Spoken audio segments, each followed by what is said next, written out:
ایک طرف حکومتوں کی جانب سے مسلم سماج کے طلباء و طالبات کو دی جانے والی اسکالرشپس کو ختم کیا جا رہا ہے یا ان میں کٹوتی کی جا رہی ہے، تو دوسری جانب بزم نسوان و دانش ٹرسٹ جیسے سماجی تنظیموں کی جانب سے ملت کے مستحق و قابل طلباء و طالبات کی مالی امداد کی جا رہی ہے تاکہ وہ اپنی تعلیم کو مکمل کر سکیں۔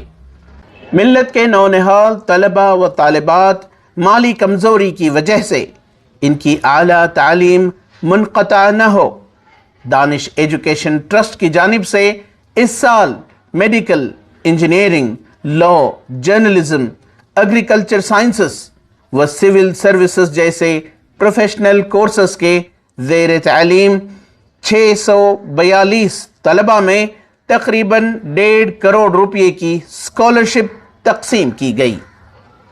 اس موقع پر ادارے کے ذمہ داران حسنہ شریف و حنا شریف نے کہا کہ ملت اسلامیہ کے بچے اونچے خواب دیکھیں، اعلیٰ کورسز میں داخلہ لیں، لگن و محنت سے تعلیمی میدان میں خوب آگے بڑھیں اور کامیابی حاصل کر کے قوم و ملت کی خدمات انجام دیں۔ Medical, engineering, all that I made a Danish trust separately and took all these students in that trust. Alhamdulillah, everything آرام سے بڑھتے گئی، اللہ کے فضل و کرم سے، اس کے شکر سے بچے بہت آتے گئے۔ اس بار 1 کروڑ 60 لاکھ کی، اور بچے جو ہیں اسٹوڈنٹس 624 اسٹوڈنٹس۔ اگر اللہ کا فضل ہے، جنرلی جب انڈیا کا پاپولیشن دیکھتے ہیں تو ہمارے مسلمان سب سے کم ایجوکیٹڈ پرسنٹیج میں ہیں، بہت رنج ہوتا ہے دیکھ کے۔ اللہ کے فضل سے اب وہ تھوڑا چینج آیا ہے، آئی فیل دیٹ۔ میں پورے بچوں کو بولنا چاہوں گی کہ وہ فوکس کر کے پڑھے اور اپنا من دل سب لگا کے پڑھے، بنا ڈسٹریکٹ کیے ہوئے، اور ایک پازیٹیو ایٹیٹیوڈ رکھے۔ آج کے زمانے میں بہت نگیٹیوٹی ہے ہر جگہ، لیکن ایک پازیٹیو مائنڈ سیٹ رکھے اور اللہ پہ بھروسہ رکھے، اپنا پورا توکل اللہ میں ڈال کے اچھا پڑھے اور رزلٹ انشاءاللہ اچھا آئے گا۔ اور ہائر ایجوکیشن بھی پرسیو کرے، صرف ڈگری آج کل بس نہیں ہے، تو اچھا پڑھے اور اچھا، اور جب وہ ایک اچھی اسٹیٹس پہ آ گئے تب give back to the society and your family, and never forget how much your parents supported you.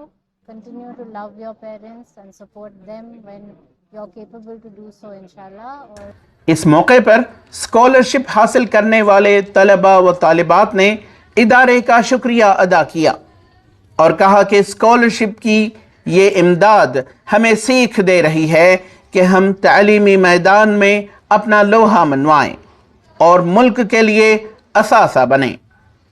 Alhamdulillah, I'm really thankful for Danish Educational Trust. They're providing this scholarship.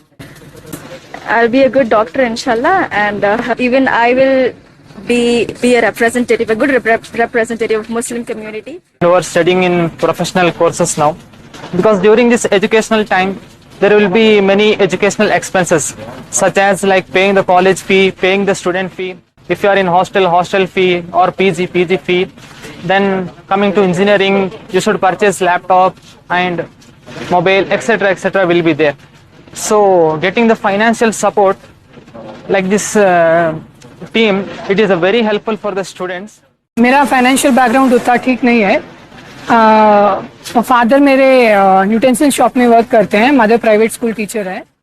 سو جو بھی اسکالرشپ اماؤنٹ جتنا بھی دیے، یہ میرے financial use college studies کے لیے، college face کے لیے یوز ہوگا۔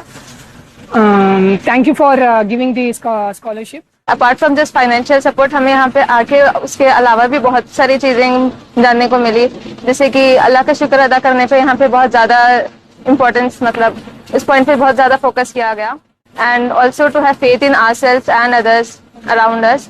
اینڈ میں باقی اسٹوڈنٹ سے بھی یہی کہنا چاہوں گی کہ اگر آپ خود محنت کرنے کے لیے تیار ہے تو دیر آر سورسز، بہت جیسے دانش کے جیسے بہت لوگ ہیں جو آپ کو مدد کرنے کے لیے ریڈی ہوں گے۔ آپ کو بس خود سے محنت کرنی چاہیے اینڈ دیر ول بی ویز. اللہ آپ کو کسی طرح راستے سے آپ کی منزل تک پہنچا دے گا. ETV بھارت کے لیے بنگلور سے رفیق جبار کی رپورٹ.